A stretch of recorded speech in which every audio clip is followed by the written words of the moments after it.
Magandang hapon po. Tayo ay kararating lang galing palengke. Nagpunta po ako sa palengke, bumili po ako ng aming pangulam ngayong hapunan. At tayo ngayon ay nagpunta ulit dito sa tabing dagat. At nagpapahangin si Ate Maria. At napakainit sa loob ng bahay namin. Dito si Ate Maria ngayon, nagpapahangin. At ako naman po ay nakapagsaing na. Ang binili ko pong ulam namin ay lutong ulam na po. Ayan, doon po ako bumili sa Barangay Dress.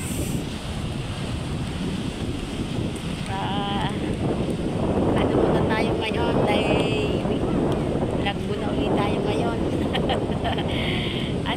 Salamat nga pala po sa lahat ng mga pumapasok sa live ni Ate Maria. Yeah, magandang hapon po sa inyo dyan. At sa lahat po ng aking mga kuya dyan. At magandang hapon sa inyo lahat dyan. At sa lahat po na magsumusuporta po kay Ate Miriam. Sa lahat po na nagbibigay po ng blessing kay Ate Miriam. Yan. Magandang hapon po sa inyo. Dito po tayo. At ako iuupo dito sa mahangin sa upuan po ng aking amo. Dito po tayo at hinihingan po ako. Muna tayo pag tayo ay may time.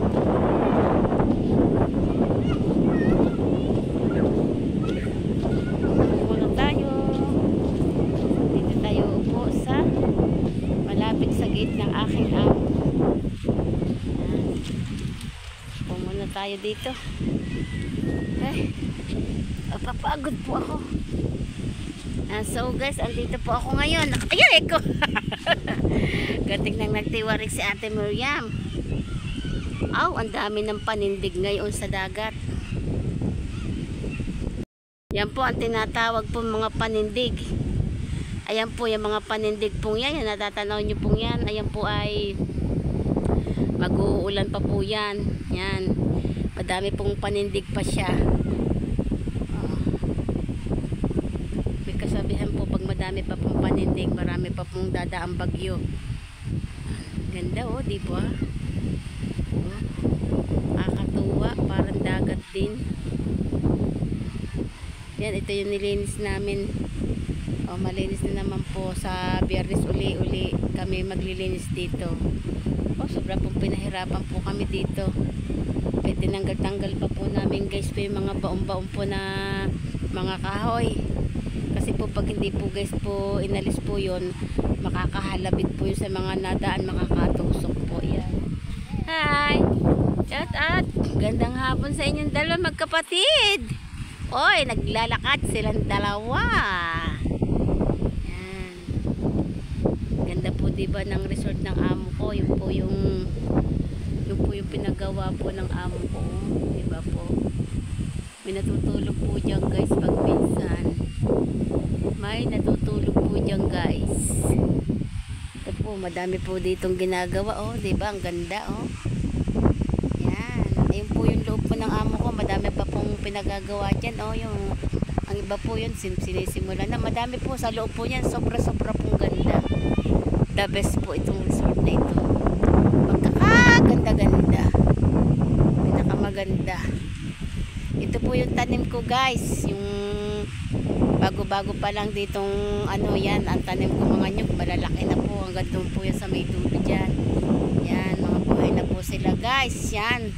Mapapakinabagan po din yung mga puno ng nyug na yan. Pag po sila po nga. Ito malaki na po din po guys po ito Yan. Ito yung kauna-unahan ko guys tinanim. Ako po ang nagtanim po niyan guys. At na po tayo at nakapagpahinga na po si Ate Maria.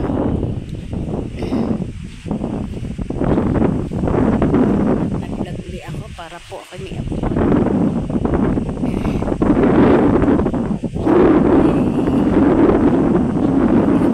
Sa amin at ako ay sasakit ang aking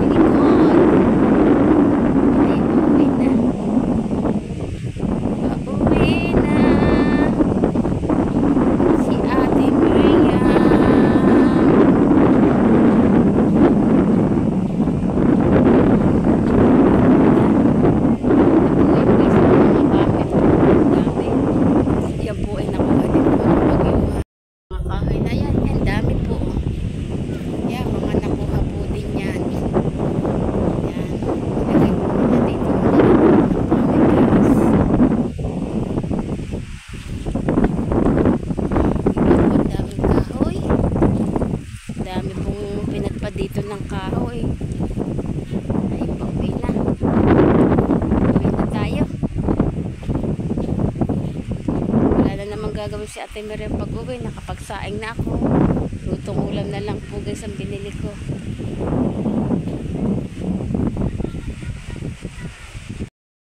At tayo iuwi na ngayon.